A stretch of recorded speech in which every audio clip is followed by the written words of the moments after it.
കൊല്ലം ചടയമംഗലത്ത് KSRTC ബസും കാറും കൂട്ടിയിടിച്ച അപകടം. കാറിലെ യാത്രക്കാരെ ഗുരുതര പരിക്കുകളോടെ വെഞ്ഞാറമൂട് മെഡിക്കൽ കോളേജ് ആശുപത്രിയിൽ പ്രവേശിപ്പിച്ചു.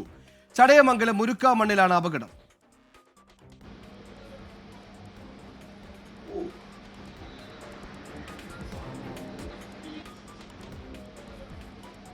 അരുൺരാജ് ചേരുന്നു. അരുൺരാജ്, എന്താണ് സംഭവിച്ചത്? ഇപ്പോൾ എങ്ങനെയുണ്ട് അപകടം പറ്റിയാളുടെ ആരോഗ്യനില?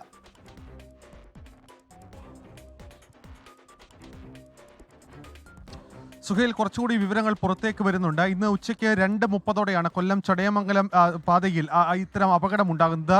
പത്തനാപുരത്ത് നിന്ന് തിരുവനന്തപുരത്തേക്ക് പോവുകയായിരുന്ന KSRTC ബസ്സും എയർപോർട്ടിൽ നിന്ന് ഈ അഞ്ചലിലേക്ക് വരികയായിരുന്ന കാറും തമ്മിലാണ് ആദ്യഘട്ടത്തിൽ കൂട്ടിയിടിച്ചത്. തുടർന്ന് ഈ കാറിന്റെ സമീപത്ത് കൂടി പോയ ഓട്ടോയിലും ഈ ബസ് ഇടിച്ചു. ഈ കാറിലും അതുപോലെ തന്നെ ഓട്ടോയിലും ഉണ്ടായിരുന്നവർക്കാണ് നിലവിൽ പരിക്കേറ്റിട്ടുള്ളത്. ഉള്ളിലുണ്ടായിരുന്ന യുവതിയുടെ നില അതീവ ഗുരുതരമെന്നുള്ള വിവരമാണ് നമുക്കിപ്പോൾ ലഭിക്കുന്നത്.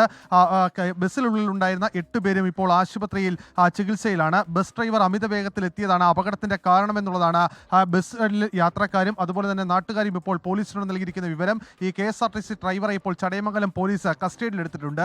ഈ വാഹനം നേരത്തെ തന്നെ അമിത വേഗതയിലായിരുന്നു. ഈ വാഹനം അമിത വേഗതയിൽ എത്തിയപ്പോഴാണ് എതിരെ വന്ന കാറിൽ ഇടിക്കുകയും അതിന്റെ സമീപത്ത് വന്ന മറ്റൊരു ഓട്ടോയിൽ ഇടിക്കുകയും ചെയ്തത് എന്നുള്ള വിവരമാണ് ഇപ്പോൾ പോലീസിന് ലഭിച്ചിട്ടുള്ളത്. ഓട്ടോറിക്ഷയിൽ ഉണ്ടായിരുന്ന അമ്മയും കുഞ്ഞും പരിക്കുകളില്ലാതെ രക്ഷപ്പെട്ടിട്ടുണ്ട്. അരുൺരാജാണ് വാർത്തയുടെ വിശദാംശങ്ങൾ നൽകിയത്.